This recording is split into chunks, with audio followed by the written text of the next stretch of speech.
Yeah, so hey guys, and welcome back to another Axel 72 video, and today I'm back with another interview, and I'm here with Ryszard Lewicki. How are you, lad? I'm great, thank you. How are you? I'm good, I'm very good. I hope I didn't mess up that pronunciation too much. No, that's perfect, thank you. Great, okay, so if I'm right in saying you're 25, you're a middleweight, and you're 2-0, correct? Yes, that's right. Great, okay, and if you're new around here and you haven't yet subscribed, please do so, like it if you do need like video, and let's get straight into it. So, starting off with the question which I always like to start off with, it's who inspired you to get into boxing? Phew, that's a good question. I was one of those kids that's full of energy and a spirit that couldn't be broken. So there's always going to be some form of fighting, but I suppose you're born a boxer, you don't choose it. The sport kind of chooses you. So by some form of fate, that's where I ended up. And next month, actually in October, it'll be the 16th consecutive year of competing for me. Oh wow. Yeah, it's crazy. It's been some journey, but yeah, it's been fantastic. It's just my life. Every single breathe and live this sport, so it's fantastic. Thank you. And so that means I'm right in saying you started when you were 9? That's it. So, well, actually, I'll be 26 in October. So I had my first contest at 10. So I racked up 128 contests, won the ABAs 3 times, won about 5 international golds, and then obviously went on to the Olympic qualifications in London. Those got cancelled because of COVID, so that kind of stood in the way. And then I waited around for a few months while the Olympics were kind of in question, and eventually just ended up turning professional, which was the right call as the world qualifiers in Paris were cancelled. Right. Yeah. It was the perfect call to make. Definitely. It seems like there was quite a few people that decided to turn pro around the COVID time just because that was the best way to get fights. Yeah, I mean, as well as that, a lot of us didn't want to sit around and do nothing.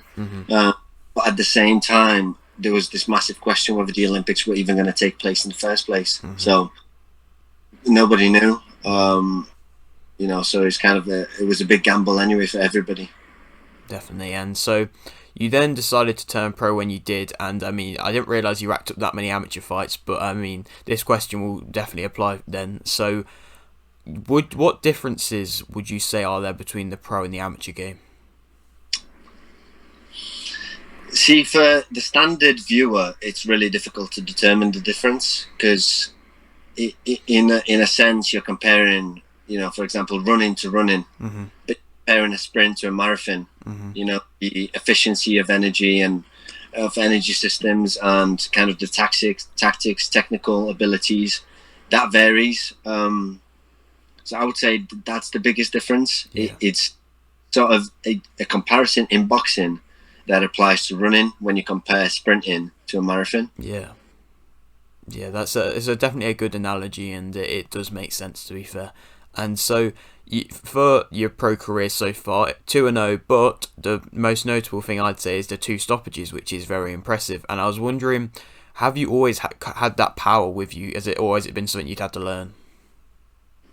I've always had a professional style, so actually the biggest sort of obstacle during my Olympic days was to adjust to the Olympic style of boxing. And I did eventually. Obviously, I made the adjustments I had to make, which now I'm kind of more in my element. I'm more in kind of feeling how I want to feel. And in terms of that power, I've always been a strong kid. Yeah. Growing up, I've always been really powerful, but it's not. In boxing, you can have an atomic bomb. If you don't land it, it means, So it's far more technical than just having raw power or anything like that.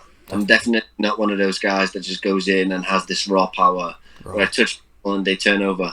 It's determination, my heart, the way I go about things, my technical ability. That's what gets them out of there, and that's why they can't survive the distance with me. Right. That's fair enough. That makes sense. And so you've had the 2 pro fights so far. Which fight would you say you performed your best in? There's a lot of changes. We keep adapting. We keep evolving kind of as a fighter. It's early days for me. I have to kind of forget the amateur days. forget the 128 fights that I had or whatever. Yeah. You know, kind of starting fresh. So I learn and I want to develop. I don't want to be one of those fighters that thinks he's reached the top or anything like that. I've got a long way to go, and I'm aiming for the very top. So I know how far I have to go. And I've been in the ring with those fighters, so that kind of caliber. I mean, so what was your question? I got distracted. Which fight would you say you've performed the best in so far? Okay, my pro debut. Sorry, I think I got more things right there. I boxed a really tough Russian. That was supposedly the man to not be ever stopped. You know, he was too clever, too tough, and he was to a certain degree. But you know, I found a way and I got him out of there. Yes, you did indeed. And so you've only had 2 fights so far. The very start of your career, and do you have a possible date when you might be fighting again? Potentially, but I can't announce it yet. Okay. Yeah, that's fair. So. Yes, and so I'll imagine that means this next question of how many times you possibly trying to fight this year is something that you might also be able to answer. Yes, until the piece of paper is signed, I can't unfortunately say anything. Sorry. No, that's completely fair. Well, when you do have that fight, I'm sure it won't be too far away. But why should people come and watch you? What makes you different to other fighters? I am different. Okay. I just bring entertainment. You know, that's all. People they don't want to watch sort of gentlemen in the. Don't get me wrong, I'm respectful of my opponents, and I love everybody who steps through the ropes. But nobody these days wants to watch just 2 men shake hands, get in there, throw jabs and crosses, and go the distance. You know, I find a way to get my man out. I show like good technical ability. I dance in that ring. You know, it's a proper performance, and I find a way. I always find a way out. Yes, I do like to see a good mix of like kind of showboating in a way, but then mixed with the actual clear ability. And there's a few good fighters that can do it, and I mean, from the sounds of it, you can do it as well. Yeah, there's a very fine line between arrogance and confidence. I'm definitely on the confidence side. I'm not arrogant, but you know, at the same time, I love to put on a performance. So if you see sort of any flashy moves and stuff like that, it's all to do with confidence, and I'm flying in there. Definitely. And so, like you said a little bit ago, you've been fighting for almost 16 years now. And so I was wondering what kind of keeps you motivated on them days where you don't want to train or fight or anything like that? It's tough. But, you know, no matter how poor you feel, you still get up. You'll still get up and have breakfast, right? Every single person still gets up. They'll still brush their teeth. They'll still have their breakfast. It's just the same for me now here.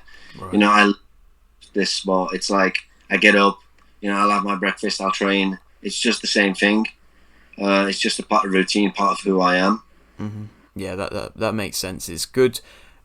It probably is helped by the amount of amateur fights you had, but it's good at such an early age to keep it in just such a routine, like you said. Yeah, it's definitely kept me on the right track. And like my hat says, I don't know if you can see it, no excuses. Yes. It doesn't matter how you feel. It doesn't matter if you've got a good day, a bad day. You leave it at the door, you go, and you do quality work every single time without a fail. Definitely. And so you spoke a little bit before about the fact that you believe you can go far in the sport, but I was wondering, how far do you believe you can go? Okay, so I've, in my pedigree, sort of, as I was developing as a fighter, I faced the top quality fighters. I faced world champions. You know, in sparring, I know sparring is different than fighting, but, you know, I've been in the ring with Kell Brook. I've been in the ring with Billy Joe Saunders. Wow. I know the caliber and the sort of technical ability that they possess. So I know how far off I was at the time to sort of be there. And I know it's a long way. I'm still a long, long way away from there, but that's the kind of level I'm looking at. I'm not looking for, you know, English titles, British titles. I'm looking far beyond that, Europeans, worlds. Eventually, that's where I want to end up. Great. It shows a real good level of ambition. Yeah, definitely. 100%, you know, and without that, it's like, what would I be? Just an ordinary Joe? Yeah. And I'm not one of those. Yes, definitely. And so you spoke a bit about the fact that you fought Kell Brook and Billy Joe Saunders before, but I was just kind of wondering, what would be a dream opponent for you? A dream opponent. Mm-hmm. I like active. Yeah. Okay, active fighters. I would absolutely love to share the ring with Gennady Golovkin. Mm-hmm. He's fighting Canelo soon for the third time. Mm-hmm.